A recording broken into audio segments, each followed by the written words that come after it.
Let's talk about staying stylish when it's hot using my summer capsule. I have 20 casual summer outfit ideas for you and I'll be sharing some styling tips along the way. First tip straight out the bat is to opt for natural fibers. Think cotton, linen, hemp, silk, anything that is breathable and that is going to feel nice and cooling against your skin. The great part about these fabrications is that you can opt for silhouettes that cover up a lot of the body and you're still going to feel really comfortable. Layering always feels like the key to a chic outfit, and one way to do this in the summer months is to either layer a knit over your shoulders just to add in that extra texture, or alternatively, you could wear a linen or a cotton shirt, something that is a little bit more oversized and airy. I find that not only does this look chic because you've added in that third piece, it's kind of the missing piece of the puzzle for your outfits, but also it gives you a little bit of added sun protection too. This next outfit, I think that not only is the dress beautiful, but the accessories are really what make it. So the sandals are a little bit unusual. They have a pointed toe and then they have this T-bar strap that runs up the center of the foot. It just creates some really interesting visuals. And then the bag, it's white just like the dress. However, it is this braided leather, which is just so texturally dimensional. My next outfit pairs that blue shirt that I was wearing earlier with some high-waisted denim shorts. Now, my key thing when I'm wearing denim shorts on an especially hot day, especially ones that are rigid denim like these, is to really think about the cut and the silhouette. These ones have a really nice wide leg opening, which is great for airflow, but it also means that you're not going to have any pinching of the fabric around your legs on a day when you might be feeling a little bit more swollen. A really simple choice for me on a casual day would be to just opt for a head-to-toe linen set. These are so breezy and comfortable. A tip for accessories: if you aren't sure what to wear, opt for shoes and a bag in the same hue. I find that this is a really seamless look and it helps to tie everything in together. Otherwise, just think about the 3-color rule. I will link my blog post down in the description box below. This next tip's not going to be for everyone, but think about showing some skin where you can.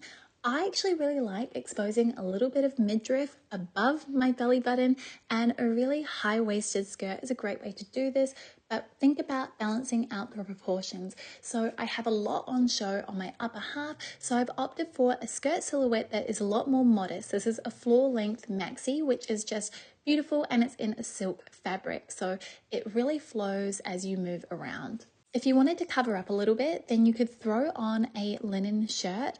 I actually wore this outfit just the other day and I absolutely loved it because by just having one button done up, I got a bit of airflow, just kind of hitting my midriff, my torso every now and then, which was absolutely perfect, and I still felt really chic and stylish at the same time. The other thing you'll notice here is I am wearing head to toe black, and this is so elongating because it creates a single column of color which draws the eye downward in a seamless line. The concept for this next outfit follows that same line of thinking that I shared earlier around accessories, which is to really think about the details and how they can add visual interest. This top here is so clearly the hero. It has this beautiful little pleated gathered effect, and it also has 3 ties, so you can create a peplum if you wish for an interesting silhouette, and you can also have the neckline worn quite open, or you can cinch it in so that there's only just a little sliver of skin on show. While I might be wearing a lot of black in this video, if you want to keep cool when it is really hot outside, I highly recommend wearing something in a lighter color. Darker colors really absorb the heat, whereas lighter colors don't tend to do so as much. This dress here is a great example of something that I could wear in a lighter color palette. However, I have mixed things up by opting for dark accessories, and again, this is a really good styling trick. If you aren't sure what accessories to wear, opt for ones in the same color. It will look really seamless. I think having some element of color in your wardrobe is another way that you can keep your outfits looking really chic. Personally, I like those more muted tones, things that feel really desaturated, maybe a little bit more unusual, like the kind of ashy moss green color of this tank. One thing that I've really focused on with this particular outfit is texture. The tank is ribbed, the trousers are in a linen, then I also have the nice raffia straw texture of my bag as well. I'm wearing that same gingham halter dress from earlier, however I wanted to style it in a slightly different way, so what I've done is a very simple trick, and that is to just belt it at the waist. This defines my narrowest point, And it also creates a little bit more volume and shape in a way that to me feels really visually interesting. I talked about the 3 color rule earlier, and I think this is a really subtle example of how you can do it. My 3 colors here are black, white, and then that creamy straw hue. This is so pleasing on the eye. It just settles really nicely over the entire look, and I've tried to really think about where I'm adding in print. I've focused the stripes, which are horizontal and can have a bit more of a widening effect, on my upper half, and I'm wearing a solid color on my lower half. This is something I find works really well, especially if you do have wider hips or you're more of a pear shape. For this outfit, I'm wearing those fluid linen trousers, and then I've got on a linen shirt as well. This is quite a thick linen, and I like to wear it so that I've got a little bit of skin showing.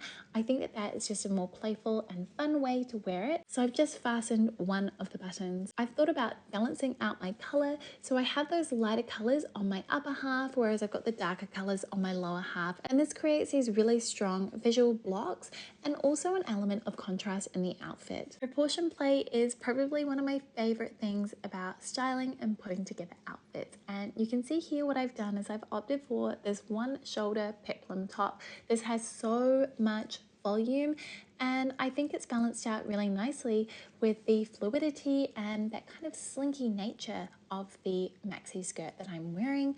The top has a lot of texture to it as well. It might not be that evident from the video, but it is so beautiful, and it has a slightly sheer quality to it as well. I've paired it with this vibrant tomato red bag, which to me is where the eye settles. Here I'm leaning on that styling tool I mentioned earlier about using your linen and cotton shirts as little jackets. This is a great way to add in an additional styling piece that looks chic, but is also keeping you cool and is practical as well, especially as we experience fluctuations in the weather throughout the day. This might just be me, but I really like to wear things like this slightly off the shoulder. It just feels a little bit more styled, and I feel like it injects that little bit more of this undone personality to the look. When I come up close, you can see the texture of these items, and I really like the way that jewelry can also amp up your outfit and again make it feel a lot more styled. Sometimes we want our accessories to really blend in with what we're wearing, and this might be a case of going for a tonal outfit. Here I'm going head to toe black. I have that one shoulder top on again. I wanted the bag to sort of feel like it was one with the top, so I'm wearing it across my body in the same direction as the top, so it feels a lot more seamless and natural. Texture is everything, and I think it is super evident here with how that lustrous matte leather just shines compared to the more flatter textures of my top and trousers. I said earlier that I like to expose a little bit of midriff, and here is another way that you can do it. I'm wearing those trousers here, and you could opt for something with a really long rise that comes up quite high on the waist, which will really help you to control how much of your midriff is exposed. Adding that linen shirt for that third piece, something that is really nice, airy and breathable, and I've worn it off the shoulder slightly to keep it styled up. The shirt is a slightly lighter color than the trousers, which really helps it to stand out. Another way to wear that neutral ribbed maxi dress, I've gone with a black sandal, and that is the thing that my eye is really drawn to, that in the bag, which is heavily textured. You could either wear a knit like this over your shoulders, or if that feels a little bit too warm, you could throw it around your waist, 90s style. This definitely has a major throwback moment for me. Sometimes it's so hot that all I want to wear is a singlet, denim shorts and sandals, but I get really bored by this combination. Again, I'm using that linen shirt as a bit of a cover up, something that I can easily take on and take off depending on my body's core temperature, and when I'm wearing it, it really just feels like my outfit is complete. Here's a better look at those tan sandals I've been wearing throughout this video. A great dupe for the Saint Laurent slides, and these are so much more comfortable. Final outfit, and here is that peplum top I shared earlier, styled up with the linen trousers. We have that really interesting pleated gathered detail of the top with the peplum, with the ties. It's subtle, but up close it is quite exciting to the eye, and to really go for that drama, for that big pop, I've worn that tomato red bag again. I think this just looks so stunning with a full white or full black outfit. I'd love to know which of these 20 outfits was your favorite, and I hope that you found these styling tips helpful for looking stylish and feeling chic when it is really hot out there. Thank you so much for watching. Please subscribe if you're new, and I will see you in my next fashion video. See you soon. Bye.